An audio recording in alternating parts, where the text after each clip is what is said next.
Kembali di Nusantara Petang, pemirsa, tingginya tingkat kematian akibat pandemi COVID-19 membuat pihak yang bertugas mengurus jenazah di berbagai negara kewalahan termasuk di Amerika Serikat. Apalagi dengan prediksi tingkat kematian yang jauh lebih tinggi, kemungkinan besar akan semakin banyak jenazah yang harus mereka tangani. Dan informasi ini sekaligus menutup jumpa kita di Nusantara Petang kali ini.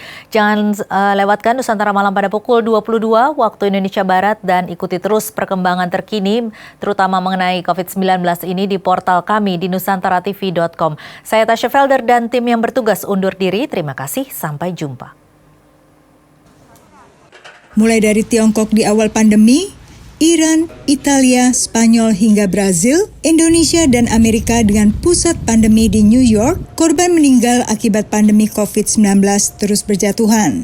Tingginya tingkat kematian mempersulit rumah pemakaman di Amerika Serikat menangani jenazah korban COVID-19 yang jumlahnya melebihi kapasitas ruang jenazah mereka. Seperti halnya rumah pemakaman Funeral Services New York City yang seharusnya cukup untuk 40 hingga 60 jenazah, kini menampung 185. Equipment issues, okay? We don't have enough stretchers. We don't have the infrastructure to handle the amount of people that we're serving. We're way above capacity, as you guys could see. Lawrence Woodward Funeral Home di Brooklyn juga harus menangani kelebihan 10 hingga 15 jenazah. 9/11 was bad, it really was bad, but it wasn't like this. And even with the AIDS epidemic in the 80s, a lot of the funeral directors that were around back then and have dealt with value that's even comparable to what we're getting now. Kondisi ini membuat mayat korban meninggal akibat COVID-19 kembali antri, menunggu giliran pemakaman atau kremasi setelah sebelumnya ketika masih hidup melawan virus corona, mereka juga harus antri untuk penanganan medis. Dengan kondisi ini, pemerintah daerah di berbagai wilayah Amerika selain harus mempersiapkan kebutuhan medis juga dituntut untuk menyediakan tempat penampungan atau kamar mayat untuk ribuan jenazah korban meninggal akibat COVID-19 ini. Sebelum jenazah-jenazah itu ditangani oleh pengurus pemakaman.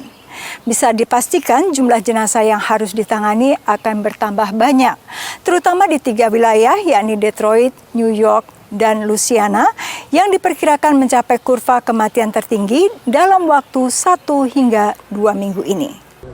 Terlepas dari jumlah kematian, faktor lain yang memperlambat pengurusan jenazah COVID-19, ketatnya prosedur pengurusan jenazah dibanding kematian akibat penyakit yang tidak menular. This is not Ebola, where that was a major issue.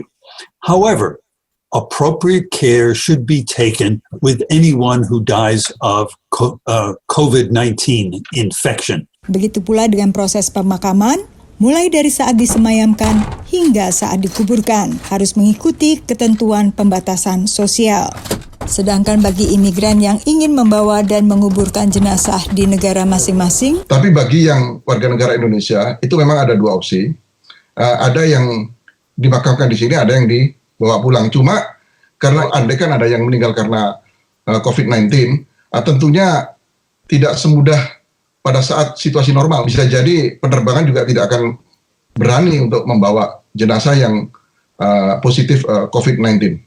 Saat ini untuk menyimpan luapan jenazah, sejumlah rumah sakit di berbagai wilayah Amerika termasuk New York menggunakan tenda lengkap dengan pendingin di halaman rumah sakit sebagai kamar mayat.